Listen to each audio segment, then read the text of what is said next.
Hello नमस्कार, आपल्या चॅनलमध्ये सगळ्यांचे स्वागत आहे। तर आज आहे संडे आणि मस्त आरामात सगळं माझं रुटीन चाललेलं। उठून इथं फ्रेश वगैरे होऊन आंघोळ वगैरे झाली, तर ते चहा पण झाला माझा।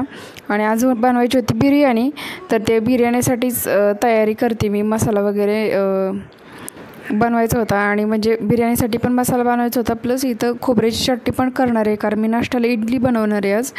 तर सध्या तर इथं इडलीसाठी लागणार आहे खोबऱ्याची चटणीसाठी खोबरं कट करून घेते आणि नंतर दुसरे मसाले बिर्याणीचे तर तेही दाखवते। तर आता सध्या तर इडलीसाठी चटणी बनवते, तर त्याची आता तयारी करते।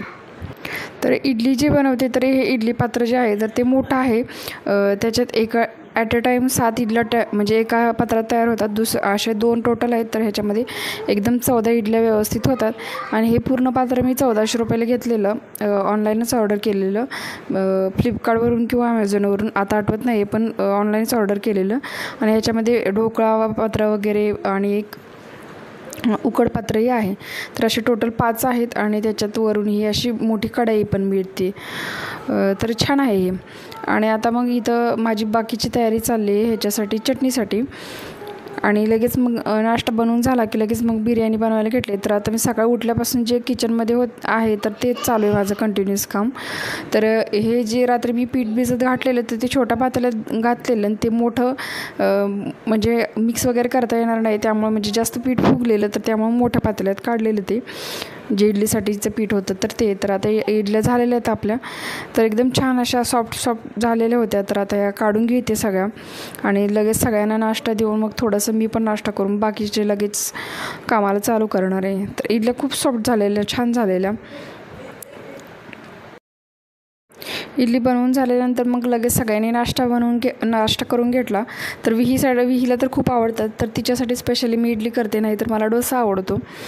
तर आता नाश्ता वगैरे झालेला आहे। इथं बघा सगळा मसाला तयार आहे, हे सगळं भाजून घेतलं आहे। तीळ, जिरं, ओलं खोबरं आहे, नंतर ह्याच्यामध्ये थोडंसं आल्याचे तुकडे आहेत, कांदा आणि टोमॅटो आहे। तर हे सगळं मी व्यवस्थित गॅसवरती आधी भाजलेलं आहे तव्यामध्ये, आणि थोडीशी कोथिंबीर पण, तर त्याचं व्यवस्थित वाटण करून घेतले। आणि आता इथं मी बिर्याणीसाठी लगेच आता फोडणी देणार आहे।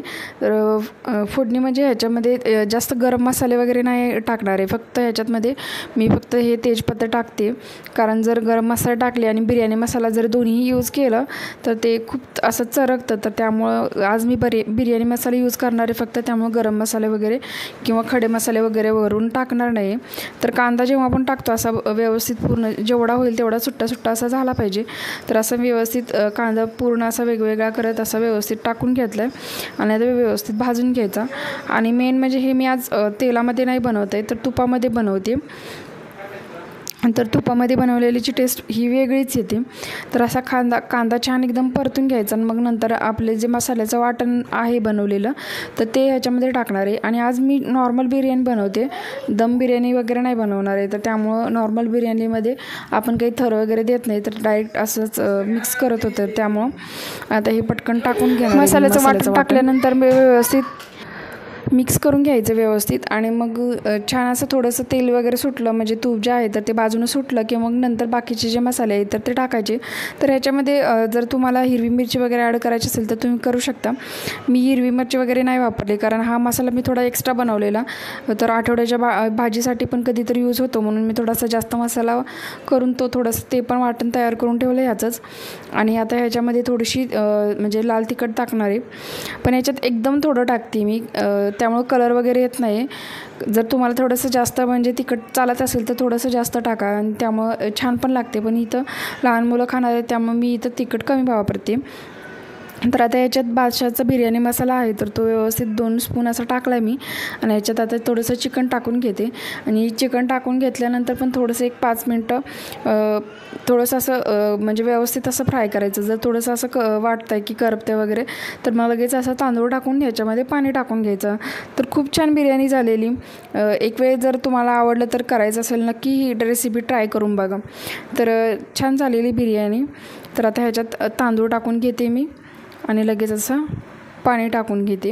तर पाणी जे आहे तर नेहमी तांदळाच्या 1.5 पट टाकायचं।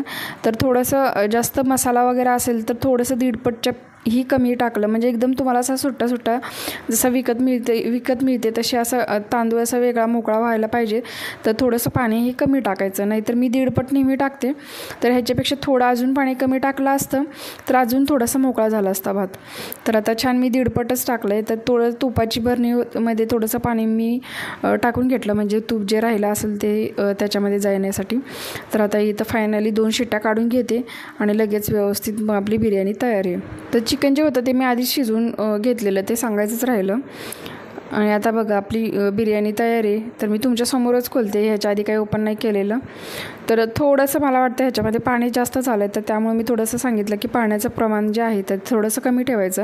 आणि हा बासमती तांदूळ आहे, हा 80 ते 90 किलो असेल, कदाचित त्याच्यापेक्षा जास्तच असेल. मला तर माहीत नाही आहे, कारण मी जेव्हा घ्यायचे तर तेव्हा मी 80-90वालाच घ्यायचे. पण हा हिच्या पप्पाने आणलेलं आहे, कदाचित महागही असू शकतो. पण बिर्याणीचा राईस थोडासा महागच असतो.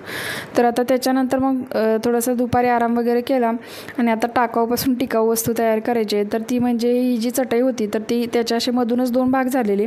पण चटई जी होती तर ती खूप छान होती, म्हणजे क्वालिटी अजूनही असं छान आहे की मधून वगैरे कुठून फाटली वगैरे नव्हती, फक्त अशी मध्येच पूर्ण असे 2 भाग झाले होते. तर त्याच्यासाठी मग आता इथं मी त्याचे 3 पार्ट केलेत. आणि थोडंसं आधी ट्राय केलं मी हाताने, त्याला बाजूने जे कवर होते तर ते लावणार होते, पण नंतर खूप वेळ लागेल असं विचार आला.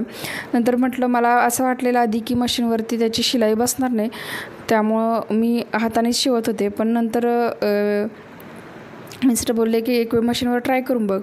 मग बघितलं तर व्यवस्थित शिलाई बसली. मग नंतर मी आहे म्हणजे शिलाई मशीनवरतीच व्यवस्थित असे ह्याचे साईड जे आहेत ते पूर्ण अशा व्यवस्थित शिवून घेतल्या.